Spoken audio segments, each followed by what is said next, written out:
ఉన్న బంగారాన్ని విడిపించి ఆ రోజు ఆన్లైన్ రేటుకే మేము కొంటాం. Sharma gold company.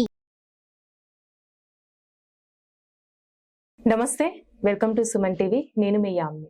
ప్రస్తుతం మనతో ఉన్నారు ప్రముఖ ఆధ్యాత్మికవేత్త, ప్రముఖ జ్యోతిష వాస్తు పండితులు బ్రహ్మశ్రీ డాక్టర్ నాయకంటి మల్లికార్జున శర్మ గారు ఉన్నారు. వారితో మాట్లాడదాం. నమస్కారం గురుగారు. నమస్కారం. గురుగారు, ఇప్పుడు ఈ మృగశిర నక్షత్రంలో పుట్టిన వాళ్ళకి అసలు వీళ్ళ స్వభావం ఏ విధంగా ఉంటుందండి? తప్పకుండా అమ్మ. ఓం శ్రీ గురుభ్యో నమః.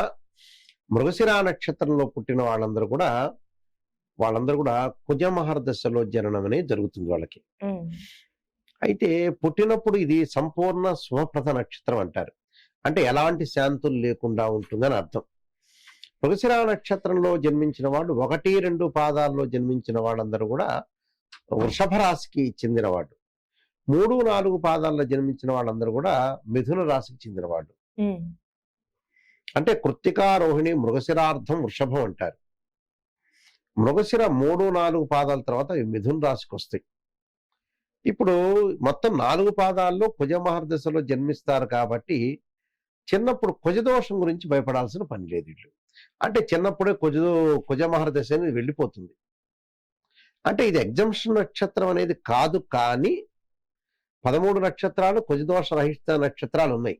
కానీ మృగశిర నక్షత్రం కుజదోష రహిత నక్షత్రం కాదు. కానీ కుజమహర్దశ అనేది చిన్నప్పుడే వెళ్ళిన తర్వాత వాళ్ళకి తర్వాత రోజుల్లో దోషం తగ్గింది అని అర్థం.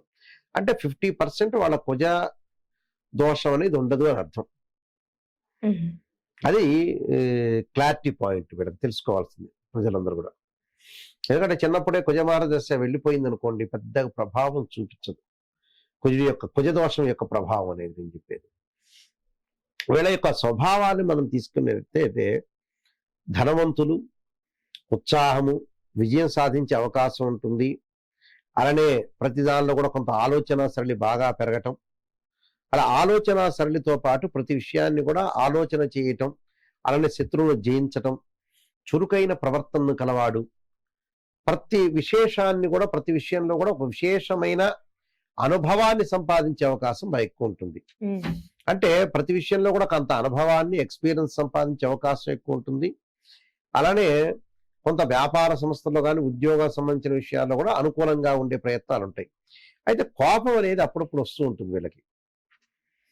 అంటే కుజుడు సంబంధించిన స్వభావతత్వము అంటే 2 పాదాల వాళ్ళకి ఏమో 1-2 పాదాల వాళ్ళకేమో కుజుడు శుక్రుడు యొక్క తత్వాలు, 3-4 పాదాల వాళ్ళకి కుజుడి యొక్క తత్వం, అలానే బుధుడు యొక్క తత్వం. మిథున రాశికి అధిపతి బుధుడు కాబట్టి అంతా ఇప్పుడు మనం 1-2 పాదాలు అనాలిసిస్ చేస్తే కొంత కోపము, కొంత సుఖవంతమైన జీవితంలో ఉండాలని, సుఖంగా గడపాలని, ఎంజాయ్మెంట్ చేయాలని, కళాకారులు, ఇలాంటివన్నీ కూడా కొన్ని ప్రత్యేకమైన విషయాలు చోటు చేసుకుంటాయి. దానితో పాటు 3-4 పాదాల్లో జన్మించిన వాళ్ళు కోపంతో పాటు ఉన్నటువంటి కోపము ఉంటుంది, సౌమ్యము ఉంటుంది. వాళ్ళకి సౌమ్యంగా ఉంటుంది. ప్రత్యేకంగా నేను ఉండాలనుకుంటానంటే 1-2 పాదాల వాళ్ళు ఒక రకంగా ఉంటే 3-4 పాదాల వాళ్ళు మరొక రకంగా ఉంటారు. 3-4 పాదాలు సౌమ్యంగా ఉంటాం, ఎక్కడ పని చేసుకోవాలో అక్కడ పని చేసుకోవటం, ఓపెన్ హార్ట్గా ఉండే అవకాశాలు ఎక్కువగా ఉంటాయి ప్రతి విషయంలో. 1-2 పాదాల వాళ్ళే కొంత కనపడకుండా ఉంటారు వాళ్ళు. అంటే లోగొట్టు పెరమాళ్ళ కిరకని ఒక సామెత ఉండేది, అలా ఉండే అవకాశాలు ఎక్కువగా ఉంటాయి. అందువల్ల ప్రతి విషయంలో కూడా వీళ్ళు ఆలోచన చేసి ముందుకు వెళ్ళాలి. ఎవరిని పడితే వాళ్ళని నమ్మి మోసపోయే అవకాశాలు ఉంటాయి ఈ 4 పాదాల వాళ్ళు. ఈ డబ్బులు ట్రాన్సాక్షన్స్ చేయటంలో కానీ, వ్యాపార భాగస్వామ్యుల విషయంలో కానీ, ఉద్యోగ పరంగా కానీ కొద్ది జాగ్రత్తగా ఉండి ముందుకు వెళ్ళాలి. అంటే అనవసరమైన రిస్కులు పడకూడదు అని అర్థం. అంటే అనవసరమైన రిస్కులు పడటం వల్ల కూడా కొన్ని ప్రాబ్లమ్స్ వచ్చే అవకాశాలు ఉంటాయి కాబట్టి చాలా జాగ్రత్త వహించి ముందుకు వెళ్ళాలి.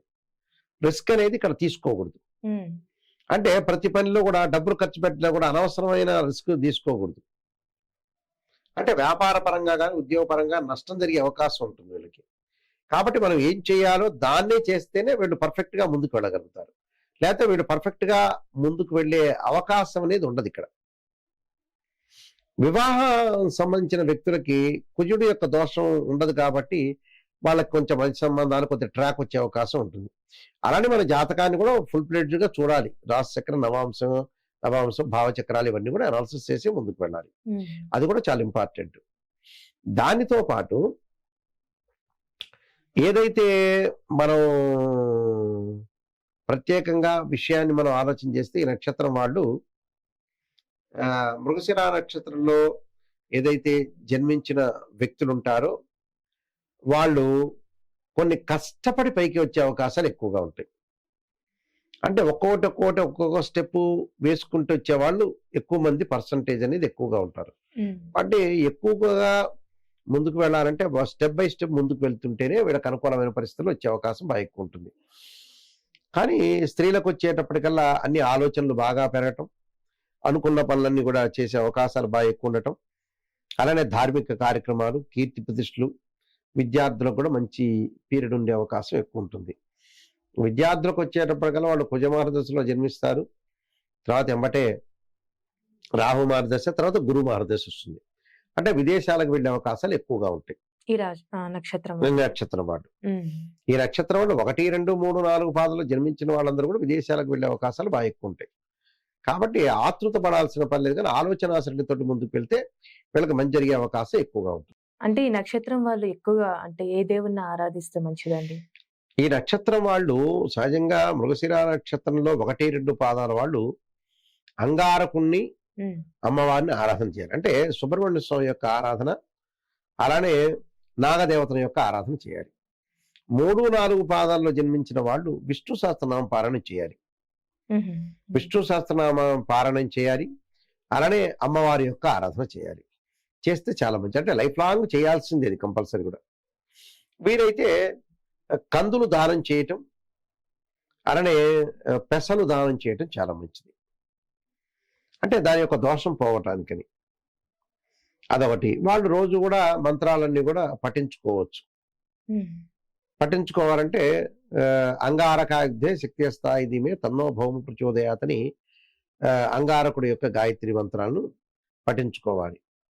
అలానే ఓ నమో నారాయణాయ నమః అనే అష్టాక్షరి మంత్రాన్ని కూడా చదువుకోవటం చాలా మంచిది. దానివల్ల కూడా వీళ్ళకి మంచి జరిగే అవకాశం ఉంటుంది. ముఖ్యంగా రత్నం దగ్గరికి వచ్చామనుకోండి, 1, 2 పాదాల వాళ్ళు ధరించాల్సింది పగడము, వజ్రము.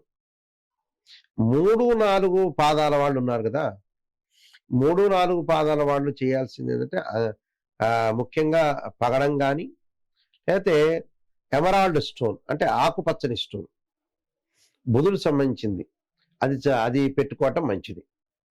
అంటే పచ్చ స్టోన్, పచ్చది కానీ లేదా పగడం కానీ ధరించడం చాలా మంచిది. అంటే నక్షత్ర ప్రకారంగా అయితే మనకి తప్పకుండా పగడం ధరించాలి. కొన్ని రోజుల్లో కొన్ని పీరియడ్స్ మారుతూ ఉండగా అప్పుడు వాళ్ళు పచ్చని వ్యాపార పరంగా, ఉద్యోగ పరంగా కానీ కొంత కోప ఉద్రిక్తులు తగ్గించడానికి కూడా పచ్చ స్టోన్ ధరించడం మంచిది. కానీ తప్పకుండా వాళ్ళు చేయాల్సిన జీవితంలో ఎప్పుడైనా సరే యజ్ఞయాగాది క్రతువుల్లో పాల్గొనడం చాలా మంచిది. కానీ ఇవన్నీ కూడా బర్త్ చార్ట్ని బట్టి కూడా మళ్ళీ కొన్ని మారిపోయే అవకాశాలు అనేవి ఉంటాయమ్మా. చాలా చక్కగా తెలియజేశారు గురుగారు. ధన్యవాదాలు. నమస్కారం.